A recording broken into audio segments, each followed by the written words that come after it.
Hello and welcome. I welcome you all to this incredible platform of learning. This is Dr. M. Shafi, and today our topic is Indian Freedom Struggle Movement. Dear friends, इस topic को हमने तीन सब parts में divide किया है, जैसे advent of European companies, battle between European companies and east India company. दोस्तों, एडवेंट ऑफ यूरोपियन कंपनीज में हम पढ़ेंगे कौन कौन से यूरोपियन कंपनी यहाँ इंडिया में एंटर हुई थी ट्रेड के लिए। आपको पता होना चाहिए सिर्फ ईस्ट इंडिया कंपनी नहीं आई थी, पोर्तुगीज़ भी आए थे, डच आए थे, डेनिश आए थे, फ्रेंच आए थे। तो कब वो इंडिया में एंटर हुए, कहाँ कहाँ उन्होंने अपने ट्रेडिंग पोस्ट लगाए, ये सब हम इसमें पढ़ेंगे। दोस्तों, बैटल बिटवीन यूरोपियन कंपनीज में हम पढ़ेंगे कैसे उनके बीच में यहाँ बैटल स्टार्ट हुआ, कौन सा बैटल स्टार्ट हुआ, कब बैटल स्टार्ट हुआ। जैसे कि आपको पता होगा बैटल ऑफ स्वाली हुई थी, बैटल ऑफ बेदरा हुआ था, कैनेटिक वार्स हुए थे, तो ये हम इसमें पढ़ेंगे। दोस्तों, ईस्ट इंडिया कंपनी में हम पढ़ेंगे ईस्ट इंडिया कंपनी कब एस्टेब्लिश हुई, कब इंडिया में एंटर हुई और कहाँ कहाँ उन्होंने अपने ट्रेडिंग पोस्टर्स लगाए। तो चलिए दोस्तों, वीडियो को स्टार्ट करते हैं एडवेंट ऑफ यूरोपियन कंपनी से। दोस्तों, आपको पता होगा इंडिया में क्वालिटी स्पाइसेस मिलते हैं, कॉटन मिलता है, सिल्क मिलता है। सिर्फ इंडिया में ही नहीं बल्कि बाकी सारी जो ईस्टर्न कंट्रीज़ हैं वहाँ पर भी ये चीज़ें मिलती है। क्या होता था कि यूरोपियन ट्रेडर जो हैं वो यहाँ पर ट्रेड करने आते थे। बहुत पहले की बात है, बहुत पहले से यहाँ पर वो ट्रेड करते थे, क्योंकि यूरोप में क्या है ना, यूरोप में इन चीज़ों की काफ़ी डिमांड हुआ करती थी। मसलन यहाँ के स्पाइसेस वहाँ बहुत ही फेमस थे, यहाँ का कॉटन, यहाँ की सिल्क वहाँ बहुत ही फेमस थी, इसलिए वो यहाँ ट्रेड करने के लिए आते थे। तो अगर हम मैप में देखेंगे, पहले हमें पता होना चाहिए कि यूरोप कहाँ है, इंडिया कहाँ है और ईस्टर्न कंट्रीज़ कहाँ है। दोस्तों, ये जो आपको ग्रीन पोर्शन दिख रहा है ये वाला, ये यूरोप है, ये हमारा इंडिया, ये सारी ईस्टर्न कंट्रीज़। तो ट्रेडर्स यूरोप से आते थे, यहाँ ट्रेड करते थे और यहाँ ट्रेड करते थे। जैसे कि आपको पता होगा, हम बहुत पुरानी बात कर रहे हैं, लगभग 1400 की बात हो रही है यहाँ। तो 1400 में ऐसे मैग्नेटाइज्ड रोड्स नहीं हुआ करते थे, ट्रेन्स, एरोप्लेन्स, ऐसी गाड़ियाँ नहीं हुआ करती थी। तो वो मोस्टली क्या करते थे, वो समुद्री रास्तों से सफ़र करते थे। तो अगर मैं आपसे पूछूं कि यूरोप से अगर आना हो समुद्री रास्तों से तो हम कहाँ से आ सकते हैं, तो आप कहोगे यहाँ से आ सकते हैं ये, या कहोगे यहाँ से आ सकते हैं। यही दो रूट्स जो हैं बनते हैं यूरोप से इंडिया, अगर हमें बाय सी आना हो। तो मगर दिक्कत की बात ये थी कि ये जो रूट है, ये वाला रूट एटलांटिक ओशन से, ये वाला रूट तब डिस्कवर नहीं हुआ था। तो बचा कौन सा रूट, बचा ये मेडिटेरियन सी वाला रूट, ये वाला, ये रूट। वो यहाँ से इंडिया में ट्रैवल करते थे और बाकी सारी ईस्टर्न कंट्रीज़ में ट्रैवल करते थे। लेकिन ये रूट जो है ये उनके लिए फिजिबल नहीं था। फिजिबल क्यों नहीं था, अब अगर आप ये पूछोगे तो ये हम इस वीडियो में देखेंगे। ये दोस्तों, ये मेडिटेरियन सी है और ये रेड सी है और ये इंडियन ओशन है, बे ऑफ बंगाल। तो दोस्तों, अगर आपको पता होगा, पहले ज़माने में एक एम्पायर हुआ करता था जिसका नाम था रोमन एम्पायर, और एक एम्पायर हुआ करता था जिसका नाम था ऑटोमन एम्पायर। तो अगर आपको इसके बारे में पता होगा, वो बाद में डिसइंटीग्रेट हो गए। जैसे अगर आपको पता नहीं है तो सोवियत यूनियन के बारे में आपको पता होगा, जो 1991 में डिसइंटीग्रेट हुआ। इसी तरह रोमन एम्पायर भी था, इसी तरह ऑटोमन एम्पायर भी था। जो ट्रेडर जो हैं ये मोस्टली यहाँ मेडिटेरियन सी से आते थे, लेकिन यहाँ पर उनको रोमन एम्पायर मिलता था, ये वाला रोमन एम्पायर। ये जो आज की इटली है ना, ये तब का रोमन एम्पायर था। और ये आज की तुर्की जो यहाँ है ना, ये तब का ऑटोमन एम्पायर था। तो जब वो ट्रेडर्स यहाँ से आते थे मेडिटेरियन सी से, यहाँ पर मेडिटेरियन सी में मोनोपोली थी रोमन एम्पायर्स की। तो रोमन एम्पायर क्या करता था, उन पे टैक्सेस इम्पोज करता था, रेस्ट्रिक्शंस इम्पोज करता था। जब वो यहाँ टैक्सेस पे करते थे तो फिर उसके बाद वो ऑटोमन एम्पायर में पहुँचते थे। ऑटोमन एम्पायर भी उन पे टैक्सेस इम्पोज करता है, रेस्ट्रिक्शंस इम्पोज करता है। जब वो यहाँ पर भी टैक्सेस पे करते हैं, इसके बाद वो यहाँ रेड सी से होते हुए यहाँ इंडियन ओशन में पहुँचते हैं। लेकिन इंडियन ओशन में पहुँचने के बाद भी उनकी प्रॉब्लम्स ख़त्म नहीं होती थी, क्योंकि इंडियन ओशन में उनको पायरेट्स मिलते हैं। पायरेट्स मतलब समुद्री डाकू जो समुद्री सामान वगैरह चुरा लेते हैं। तो यहाँ उनको पायरेट्स मिलते थे, तो पायरेट्स उनका सामान वगैरह है जो है वो चोरी करते थे। तो कहने का मतलब ये है कि ये रूट उनके लिए फिजिबल नहीं था। तो फिजिबल क्यों नहीं था, आपने ये सब कुछ जान लिया। अब कहीं ना कहीं इन यूरोपियन ट्रेडर्स के दिमाग में ये था कि अगर कोई दूसरा रूट होता, हम वहाँ से ट्रेड कंटिन्यू करेंगे, लेकिन कोई दूसरा रूट था ही नहीं। तो इस खोज में यूरोप से कुछ शख्स निकले। जैसे पहले एक शख्स निकला कोलंबस। कोलंबस यहाँ से निकला 1492 में कोलंबस निकलता है यूरोप से। गोल ये था कि मैं ईस्ट की तरफ कोई रूट डिस्कवर करूं जो यहाँ रोमन एम्पायर को बाईपास करे, जो ओटोमन एम्पायर को बाईपास करे, और जो यहाँ पायरेट्स जो इंडियन ओशन में होते हैं उनको बाईपास करे। तो जब वो यहाँ से निकलता है, तब कंपास वगैरह की डिस्कवरी नहीं हुई थी, बहुत पहले की बात है। जब वो यहाँ से निकला, यहाँ पहुँचा, यहाँ पहुँचने के बाद वो अपना रास्ता ही भटक देते हैं। वो यहाँ जाने के बजाय यहाँ गए और 1492 में वो अमेरिका को डिस्कवर करते हैं। क्योंकि वो निकले थे ईस्ट की तरफ मगर गए वेस्ट में, उन्होंने अमेरिका को डिस्कवर किया। अब ये अपनी मिशन में फेल हो गए, लेकिन फेल होते होते उन्होंने अमेरिका को डिस्कवर किया। इसके बाद और एक शख्स निकलता है जिसका नाम था वास्को डी गामा।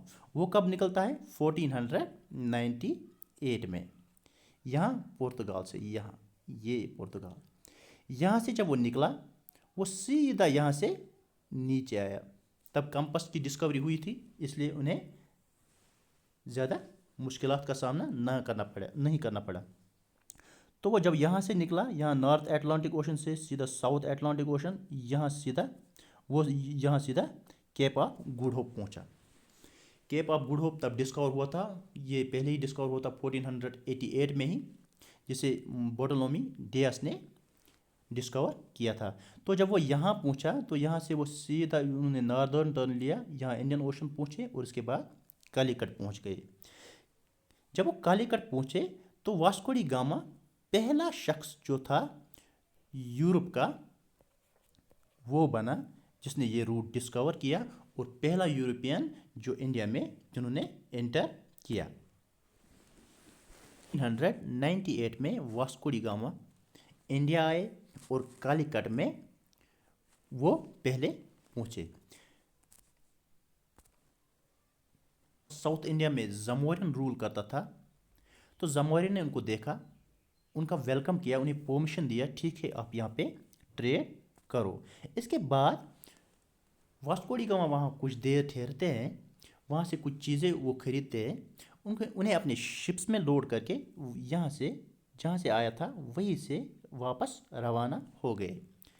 जब वो वापस पुर्तगाल पहुँचते हैं तो वहाँ क्या देखता है वो, जो चीज़ें उन्होंने इंडिया से खरीदे थे, तो उन चीज़ों पे इसे 60 टाइम्स प्रॉफिट मिलता है।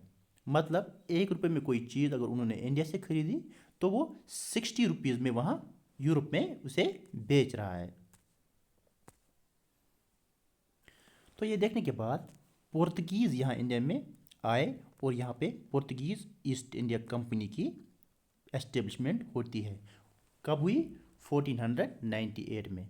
इसके बाद वो अपनी पहली फैक्ट्री यहाँ कालीकट में लगाते हैं, जिसे फिर बाद में जमोरियन जो है, जिन्होंने इसे परमिशन दिया था, उसी जमोरियन ने इसे डिस्ट्रॉय किया था अरब्स के कहने पर। अगर आपसे पूछा जाए कि ऑफिशियली कौन सी फैक्ट्री पहले बनी जो पुर्तगीज ईस्ट इंडिया कंपनी ने यहाँ बनाई, तो वो उन्होंने कोचीन में बनाई, क्योंकि ये वाली तो डिस्ट्रॉय की गई थी ना, इसलिए ऑफिशियली उन्होंने अपनी पहली फैक्ट्री कोचीन में बनाई, इसके बाद मसूलीपट्टनम में और इसके बाद कोलकाता में। तो जब उन्होंने अपना ये ट्रेड यहाँ पे एक्सपेंड किया, एस्टेब्लिश किया, तो इसके बाद वो अपना पहला गवर्नर यहाँ अपॉइंट करते हैं, जिसका नाम था फ्रांसिस्को डी अल्मेडा। उसके बाद second governor Alfonso de Albuquerque, जिसे actual founder of Portuguese East India Company के नाम से जाना जाता है। वो इसलिए क्योंकि उन्होंने इस ट्रेड को एक्सपेंड किया बाकी जगहों पर, और जैसे गोवा, दमन एंड दीव को उन्होंने कन्क्योर भी किया। तो ये थे पोर्तुगीज़ के बाद यहाँ डच एंटर होते हैं, डच अराइव होते हैं इंडिया में। डच अपनी पहली फैक्ट्री 1605 को बनाते हैं मसूलीपट्टनम में। पहला डच जो इंडिया में अराइव होता है उसका नाम था कॉर्नेल्स डी हॉटमैन, जो 1596 को इंडिया में आए। इसके बाद एंट्री होती है ईस्ट इंडिया कंपनी की, द ईस्ट इंडिया कंपनी, जिसके बारे में आप सब जानते होंगे। तो हुआ यूं, जब यहाँ पे पोर्तुगीज़ आए, डच आए, तो लंदन में कुछ मर्चेंट्स थे, कुछ बिजनेसमैन थे, उनके मन में ये ख्याल आया कि हम भी एक कंपनी बनाएंगे। तो उन्होंने एक कंपनी बनाई, governor and company of merchants of London trading with east Indies. इस नाम से उन्होंने एक कंपनी बनाई थी। डेट थी 31 दिसंबर 1600। जब कंपनी बन के तैयार हुई तो इसके बाद वो ब्रिटिश की जो क्वीन होती हैं वहाँ उनके पास चले गए परमिशन के लिए। तो जब परमिशन लेने गए तो वहाँ उनको 15 ईयर्स के लिए परमिशन मिलता है और मोनोपोली भी मिलती है। मोनोपोली मतलब आपके बगैर अब ब्रिटेन से कोई भी कंपनी वहाँ इंडिया में ट्रेड के लिए नहीं आएगी। तो ये हो गया सोने पे सुहागा। फाइनली जब 1600 में ये कंपनी बन के तैयार हुई तो 1608 में ये कंपनी इंडिया में पहुँचती है। अब आप कहोगे 1600 में ये कंपनी बन के तैयार हुई और 1608 में ये इंडिया में कैसे पहुँचती है? वो ऐसे, क्योंकि इससे पहले पोर्तुगीज़ भी यहाँ पहुँचे थे, डच भी यहाँ पहुँचे थे। वो नहीं चाहते थे कि और कोई कंपनी यहाँ आए, यहाँ हमें कंपटीशन दे। इसलिए वो क्या करते थे, वो रास्ते में ही उन कंपनीज़ को रोकते थे और उनसे लड़ झगड़ के उनको बाकी कंट्रीज़ की तरफ धकेल देते थे। तो जब फाइनली 1608 में ये ईस्ट इंडिया कंपनी इंडिया पहुँचती है, जब वहाँ पहुँचती है तो वहाँ परमिशन भी लेना है। तब इंडिया में मुग़ल रूल चल रहा था, तो मुग़ल रूल का जहांगीर वहाँ रूल कर रहा था। तो उन्होंने क्या किया, उन्होंने सर थॉमस रॉय को वहाँ परमिशन लेने के लिए भेजा। फाइनली उन्हें 1613 में परमिशन मिल रहा है। तो 1613 में जब उन्हें परमिशन मिला तो इसके बाद उन्होंने 1619 में उन्होंने सूरत में अपनी फैक्ट्री बनाई, इसके बाद मैड्रास में अपनी फैक्ट्री बनाई, इसके बाद मुंबई में अपनी फैक्ट्री बनाई, इसके बाद कोलकाता में अपनी फैक्ट्री बनाई। तो उन्होंने भी अपनी ट्रेड को वहाँ एक्सपेंड किया जैसे पोर्तुगीज़ ने किया था। तो अब सवाल ये बनता है कि ये जो यूरोपियन ट्रेडर्स जो यहाँ आते थे, तो यूरोपियन ट्रेडर्स मोस्टली क्या ट्रेड करते थे, वहाँ से क्या लाते थे और यहाँ से क्या ले जाते थे? वो मोस्टली वहाँ से कॉफ़ी, पर्शियन हॉर्सेस, ये सारी चीज़ें वहाँ से लाते थे। और यहाँ से क्या ले जाते थे? Cotton, silk, clothes, salt Peter, यहाँ से ये सब चीज़ें ले जाते थे। इस ईस्ट इंडिया कंपनी को बाद में फर्रुखशियार ने टैक्स फ्री भी कर दिया था 1773 में। तो ये थे ईस्ट इंडिया कंपनी। इसके बाद एंट्री होती है डेनिश की। डेनिश यहाँ पहुँचते हैं 1616 में। वो अपनी पहली फैक्ट्री बनाते हैं ट्रैंकोबोर में, इसके बाद सहारनपुर में, इसके बाद मसूलीपट्टनम में। लेकिन जो डेनिश हैं, डेनिश यहाँ ज़्यादातर ट्रेड के लिए नहीं आए थे। डेनिश ज़्यादातर मिशनरी पर्पस के लिए यहाँ आए थे, मतलब दाऊद तबलीग का काम वो करते थे अपने मज़हब का। इसके बाद लास्ट में यहाँ आए फ्रेंच, एरे वाला फ्रेंच होता है लास्ट में। फ्रेंच यहाँ कब पहुँचते हैं? 1664 में। फ्रेंच एकमात्र कंपनी ऐसी थी जो गवर्नमेंट कंपनी थी। इससे पहले जो कंपनीज आई थी वो सारी प्राइवेट कंपनीज थी। बस फ्रेंच एक कंपनी है जो गवर्नमेंट कंपनी थी। तो फ्रेंच यहाँ 1668 में पहुँचे। उन्होंने अपनी पहली फैक्ट्री सूरत में लगाई with the help of Frank कारो। तो दोस्तों ये था यूरोपियन कंपनीज, कौन कौन सी कंपनी यहाँ इंडिया में ट्रेड के लिए आई थी। अब जैसे कि हमने ऊपर बात की, इसके बाद हम देखेंगे बैटल बिटवीन यूरोपियन कंपनीज, कैसे उनके बीच में यहाँ बैटल स्टार्ट हुआ। जैसे आपने सुना होगा बैटल ऑफ सवाली। पहली बैटल जो यहाँ इंडिया में लड़ी गई उसका नाम था बैटल ऑफ सवाली, जो 1612 में लड़ी गई। किनके बीच में? पोर्तुगीज़ और ईस्ट इंडिया कंपनी के बीच में। ये लड़ाई कौन जीतता है? East India company. इसके बाद पोर्तुगीज़ को यहाँ से जाना पड़ता है। दूसरी लड़ाई होती है 1759 में, जिसे बैटल ऑफ बेदरा कहते हैं। बैटल ऑफ बेदरा कब हुआ? 1759 में। किनके बीच में हुआ? डच और ईस्ट इंडिया कंपनी के बीच में। ये भी ईस्ट इंडिया कंपनी ने ही जीती ये फाइट भी, और इसके बाद डच को यहाँ से जाना पड़ा। अब बचे डेनिश। डेनिश ने जब देखा पोर्तुगीज़ के साथ क्या हाल हुआ, डच के साथ क्या हाल हुआ, तो उन्होंने सोचा हमारे पास दो ही ऑप्शन है, या तो हमें लड़ झगड़ के हमें ईस्ट इंडिया कंपनी को हराना है, या फिर हमारे पास दूसरी ऑप्शन ये है कि हम अपना ये जो ट्रेडिंग पोस्ट हैं हमारे, जो हमारी ये फैक्ट्रीज है, सामान वगैरह, ये हम ईस्ट इंडिया कंपनी को ही बेचते हैं और यहाँ से चले जाते हैं। तो उन्होंने दूसरा ऑप्शन ही चूज़ किया। उन्होंने कहा ठीक है, उन्होंने क्या किया, उन्होंने अपनी सारी जो ये उनका यहाँ पे फैक्ट्रीज, ये ट्रेडिंग पोस्ट थे, उन्होंने ये सारा ईस्ट इंडिया कंपनी को बेच दिया और यहाँ से चले गए। इसके बाद लास्ट पे जो यहाँ पे आए थे फ्रेंच, अब लास्ट में ही वो यहाँ से जाते हैं। उनके साथ ईस्ट इंडिया कंपनी के 3 कैनेटिक वॉर्स होते हैं, जिसमें फ्रेंच को शिकस्त होती है, और इसके बाद फ्रेंच भी लास्ट में यहाँ से जाते हैं।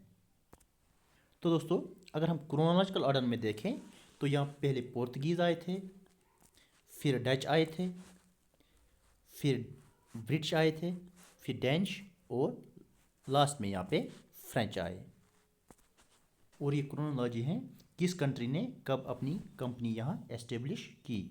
1498 में यहाँ पोर्तुगीज़ ने अपनी कंपनी एस्टेब्लिश की, जैसे कि हमने ऊपर पढ़ा। इसके बाद ईस्ट इंडिया कंपनी ने 1600 में, डच ने 1602 में,